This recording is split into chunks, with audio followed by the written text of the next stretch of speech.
Sí, la verdad que definiendo un poco el problema, yo últimamente le doy mucho la vuelta a la idea de que la gente suele invertir en función de dos cosas.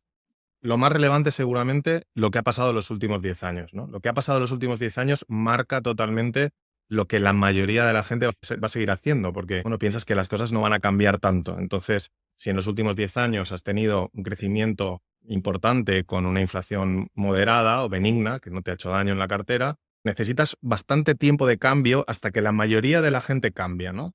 Y aún así, a la vez que los 10 años últimos son importantes, yo veo que también la gente tiende a invertir enmarcada en el contexto de los últimos 30-40 que decías tú, porque al final los últimos 30-40 es lo que la gente recuerda, lo que está en la cultura popular. No hay nadie vivo ahora tomando decisiones importantes de inversión que empezara a invertir a final de los 70, ¿no? O incluso antes. Los que tenemos ahora, no sé, 30 y medios, 40 y largos, 50 y algo, la gente que está más o menos en las posiciones de tomar decisiones relevantes, es que no ha vivido otra cosa. Entonces, lo que para nosotros es toda la vida, lo vemos como lo normal, lo vemos como lo de siempre, y entonces, claro, en este contexto histórico nuestro, si tú no estudias lo que pasó antes de que nosotros estuviéramos aquí, tienes una visión que realmente es una visión muy miope de lo que es la historia de la inversión o la historia de los mercados o cómo funcionan los mercados. Entonces, ese es el primer paso, ¿no? Vamos a ver un poco más atrás qué es lo que ha pasado, porque quizá las estrategias, quizá no, seguro que las estrategias que han funcionado especialmente bien durante los últimos 10 años, donde además ha reinado 10, incluso 14, ¿no? O sea, desde el 2009 prácticamente. Em, lo que mejor ha funcionado en este escenario de crecimiento e inflación moderada, con algunos saltos por el camino, ¿no? Pero eso no va a funcionar en una década donde nos movamos en otro entorno. Y yo siempre he sido muy moderado. No me gusta, sobre todo cuando empecé, que era más joven y tenía menos experiencia, no me gustaba ser muy virulento, ¿no? Con mis opiniones, pero ahora ya sí que me atrevo a decir es que no va a pasar. O sea, no vamos a tener 10 años como los anteriores. Los siguientes 15 años no van a ser como los anteriores porque es imposible, porque el punto de partida es tan diferente que es que no va a pasar. Entonces, tienes que estar preparado, porque la cartera, yendo un poco, la cartera 60-40 o la cartera, yo suelo decir, más o menos diversificada de acciones y bonos, que es lo que hace prácticamente todo el mundo, más o menos diversifica las acciones, más o menos diversifica los bonos, un poco más de acciones, un poco menos de bonos, ¿vale? Depende un poco de cada uno, pero al final esa es la cartera que el 99% de la gente tiene. Esa cartera es una cartera que está estructuralmente predestinada a funcionar en una serie de entornos, que son los que han funcionado en el último periodo, ¿no? Pero en otros escenarios, como decías, con inflación que viene y va, entiendo que es a eso a lo que te refieres, ¿no? Con volatilidad de la inflación, algo como los años 70, la gente piensa que en los 70 siempre hubo inflación, ¿no? Es que viene por shocks, ¿no? Son idas y venidas de inflación. Parece que te controla, luego vuelve a aparecerte por otro lado. Además, hablaremos de la inflación un poco más en detalle. ¿De qué tipo de inflación nos referimos? Hay distintos tipos de inflación, distintas maneras de protegerse de la inflación. Entonces, bueno, yo creo que podríamos partir por esa cartera más o menos diversificada, 60-40, digamos, la cartera de acciones y bonos, ya la estés gestionando de forma activa o de forma más pasiva. ¿Cuáles son sus puntos débiles? ¿Dónde no te va a funcionar? Mira, y esto es súper importante porque si es que tenemos que ir más allá de nuestra experiencia vivida, tenemos que empezar a pensar de first principles. Disculpen que tengo que hablar un poco de Spanglish, pero la idea es entender el fundamento. ¿Por qué es que el 60-40 no es una cartera ideal cuando estamos hablando de una serie de choques económicos que pueden ser inflación o caídas de mercado, choques económicos?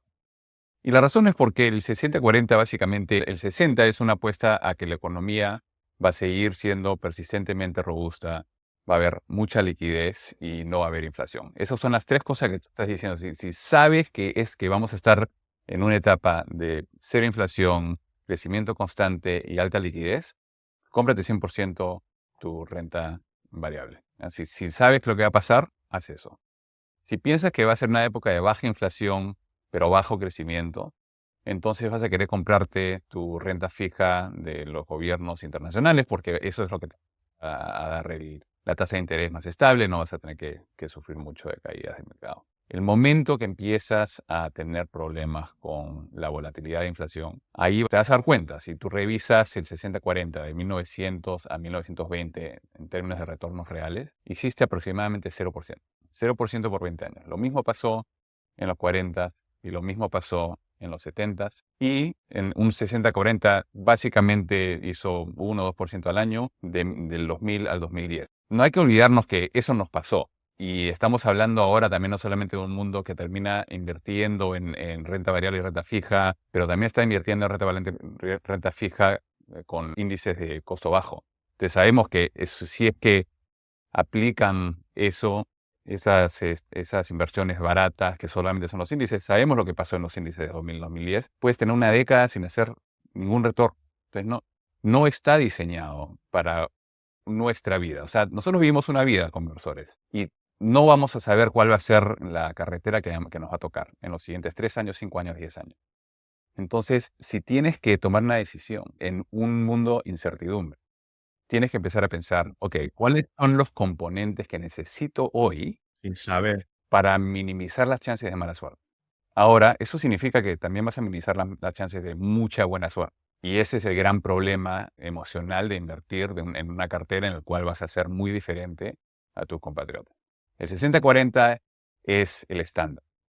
Y para poder avanzar las metas de nuestra familia, de nuestros ahorros, tenemos que tomar una decisión que vamos a hacer diferentes a lo que el resto del mundo está haciendo. Y eso va a ser un poco difícil, pero te digo que, o sea, no quieres en tu vida tener 10 años sin retornos. Quieres hacer algo diferente. Es que además, yo también creo que el 60-40, ¿no? Invertir en acciones, invertir en bonos, no estamos diciendo que no haya que hacerlo. Queremos decir que hay que hacer más cosas, ¿no? Además de acciones y bonos, hay que incorporar algo más a la cartera que te proteja de esos escenarios en los que las acciones y los bonos sencillamente no te van a proteger. También pienso que las acciones y los bonos son el estándar, de nuevo, por lo que acabo de decir, ¿no? Porque ha funcionado increíblemente bien durante los últimos 10-15 años. Además, esto ha coincidido con que ha aparecido la posibilidad de invertir mediante vehículos indexados, hacerlo con coste bajo. O sea, todo esto ha favorecido también que este tipo de inversiones o este tipo de carteras cojan mucha fuerza. Incluso si cogemos esos 40 años anteriores, solo tienes una década de 4 donde la inversión no funcionó. De nuevo,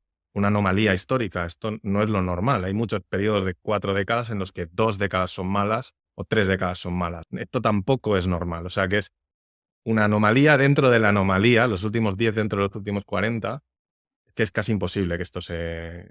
Imposible realmente Tienes que se es repita. imposible, o es posible si es que piensas que efectivamente los gobiernos centrales han agarrado, los bancos centrales han podido matar la inflación, pero no completamente, sino han bajado la inflación a 2%, vamos a llegar a 2%, nos vamos a Ujú. quedar en 2%, y de acá regresamos a 40 años más de prosperidad. No sé, ¿qué porcentaje le das a eso? ¿100%?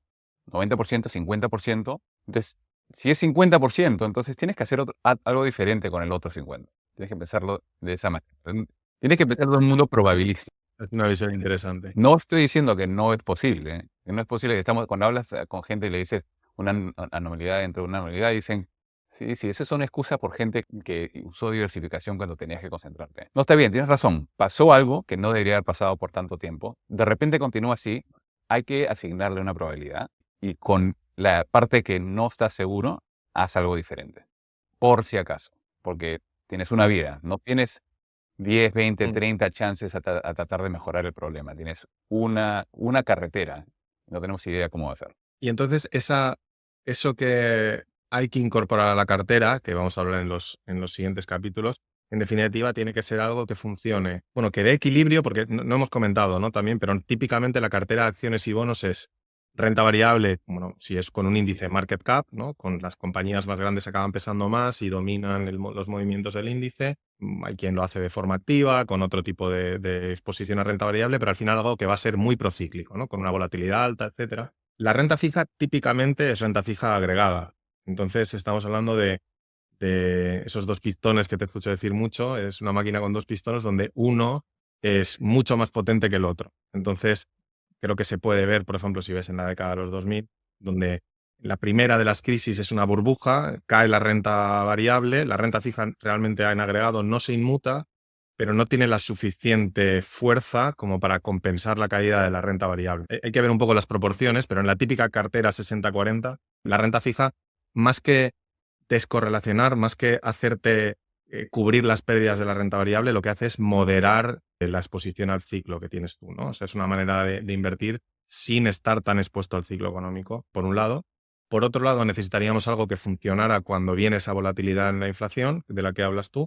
Y finalmente, en el peor escenario de todo, ¿no? Con caídas muy prolongadas, crisis de liquidez, algo que sea bien, bien difícil y bien duradero, pues necesitarías algo que te pudiera dar algo de soporte en ese entorno, ¿no? Y esos serían los 3 puntos débiles de la cartera 60-40, que, que además que es estructuralmente así. Es decir, 100% no va a funcionar si ocurre esto. Así como en el otro escenario que dibujabas tú, vamos, la cartera va a funcionar como un tiro y será fantástico. Como no sabemos qué es lo que va a pasar, mejor diversificar.